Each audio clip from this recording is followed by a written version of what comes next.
Yo, what's going on, guys? Welcome back to a brand new video on the channel. Inside of today's video, we're going to be taking a look at the best 10 brawlers in the game right now. The update only dropped yesterday, so this is more of a prediction kind of top 10. But you guys have been asking for it, especially since we hit such a big win streak in Power League on my stream yesterday. So make sure to check out streams every day around 5 p.m.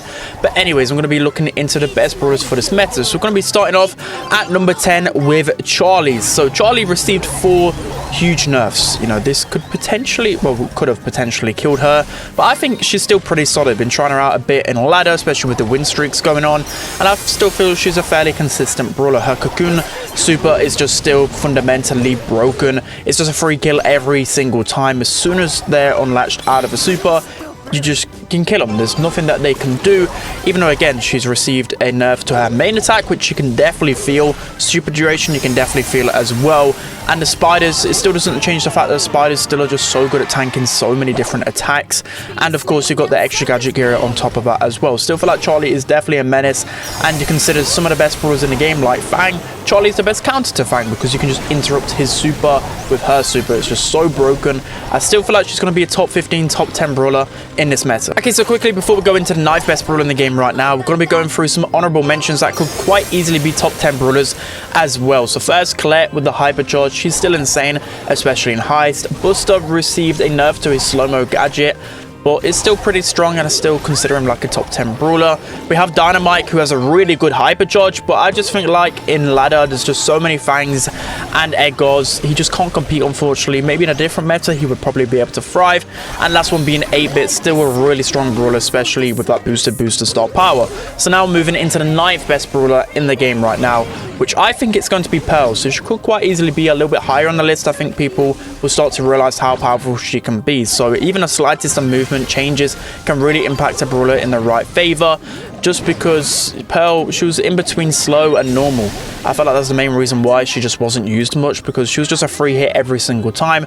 Now she's been boosted up in that movement speed, she can start to be a lot more aggressive, and I feel like she's going to be even better in this meta because there's really grassy maps, so she'll get a lot of value out of the vision gear, because of course her main attack is just really good with vision.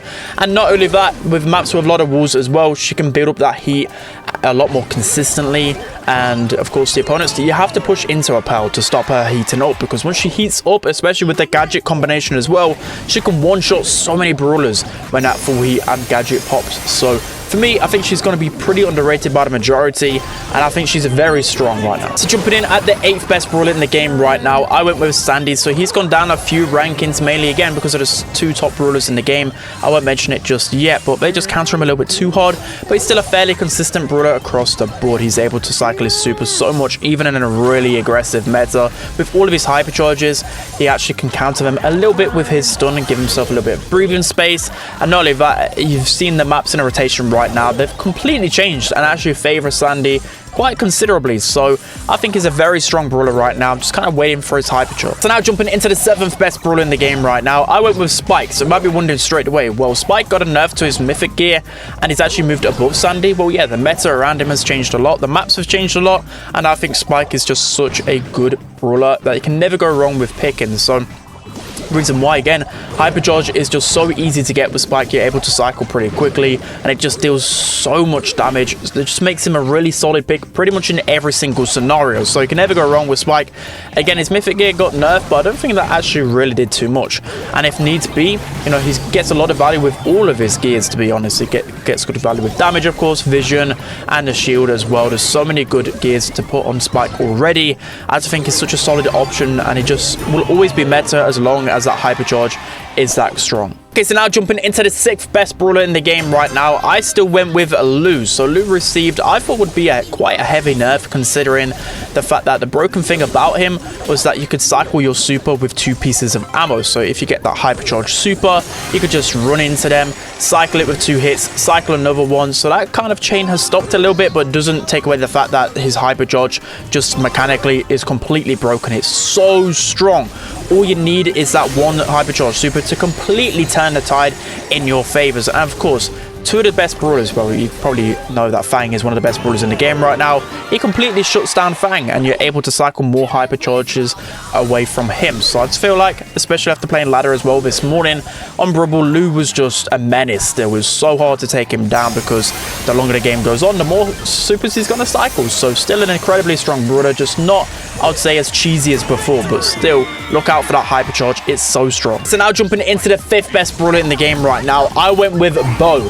So hear me out. I could be overreacting here, but I've played him probably like 5 times or so throughout Power League and also just ladder, and every single time it was just a walkthrough. He deals so much damage now, it's insane.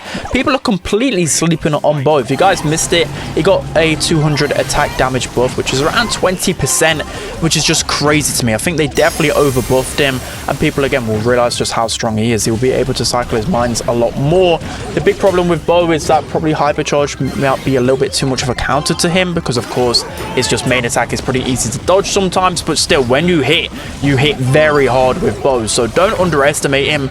Even if he's not a top 10 brawler by this time next week, he'll still be, in my opinion, at least an A-tier brawler. Jumping into the 4th best brawler in the game right now, I still went with Cordelius. So he's gone down a little bit, mainly because of some hypercharges, but I think it's the best shutdown to hypercharge in general. So, you know, theoretically you could maybe even put him at number 1, because every single time a brawler pops their hypercharge, all you need to do is put them in the shadow realm and you essentially waste their hypercharge, which is just an insane mechanic when you think about it. And it's very rare that you actually lose a 1v1 when you're in that shadow realm as well. If you combine the Mushroom Kingdom style power, you can heal up whilst also just running into their faces, getting that increased movement speed and reload speed.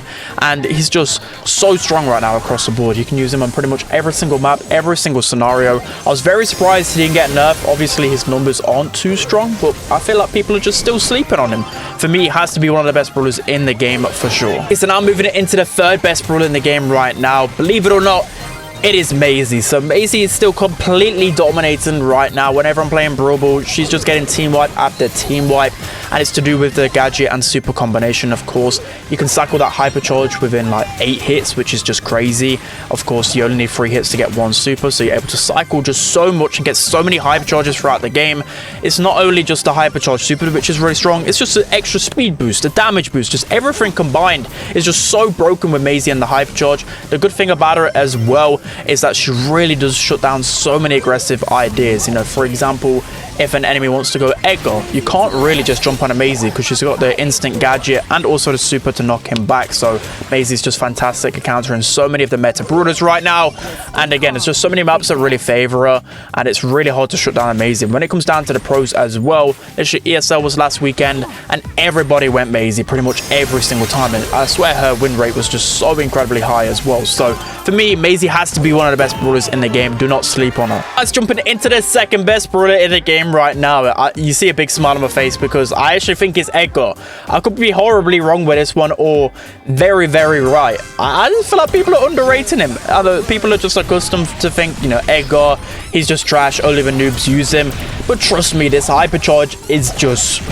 I've got no words for it. Broken. If you see my live stream yesterday, I think I won like 5 or 6 games with Edgar while my teammates were picking Edgar as well, and we're just winning straight games. So then I took it to ladder and I was just getting team wipe after team wipe. So the big thing about Edgar for me, I'll give you guys a few tips. So the build I use, of course, Let's Fly gadget gets you the hypercharge quicker. You don't want to just spam those gadgets all the time. Still play Edgar like usual, but it will give you like a quarter, maybe even more of that hypercharge, which is just insane with a click of a button.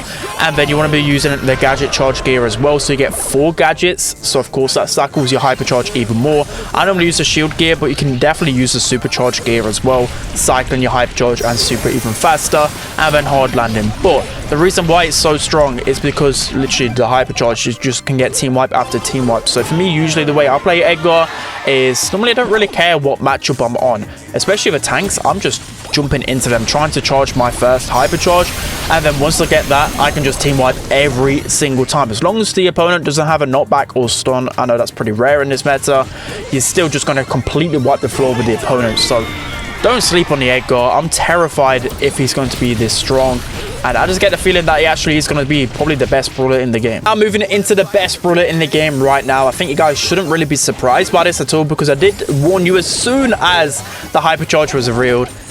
it is Fang. So his hyper charge, I think, is just completely busted. It was so obvious, such a game-breaking mechanic. You're able to super through a wall with his hyper charge, which is just so dumb. I can't believe it. He's able just to spring across the map just crazy without any kind of negative effect, right? Because you don't even need to aim it properly. He just bounces automatically to the next brawler, which is just such a broken mechanic. And even his popcorn that he leaves behind him is actually pretty underrated. It actually deals quite a lot of damage, and I've got a lot of kills with it. So there's so many strong things about him. Another broken mechanic, of course, is that fresh kicks actually cycles his hypercharge even more. So if you get a kill with your super, with fresh kicks, star power, you're able to cycle so much of the hypercharge and then just keep spamming over and over again.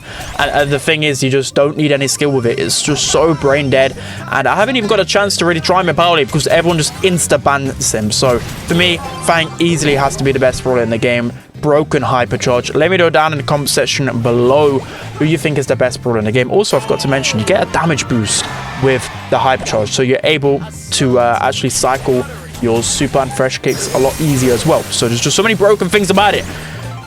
Okay, that's going to be it for today's video. I hope you guys enjoyed it. Don't forget to like, comment, and subscribe. And I'll see you guys next time.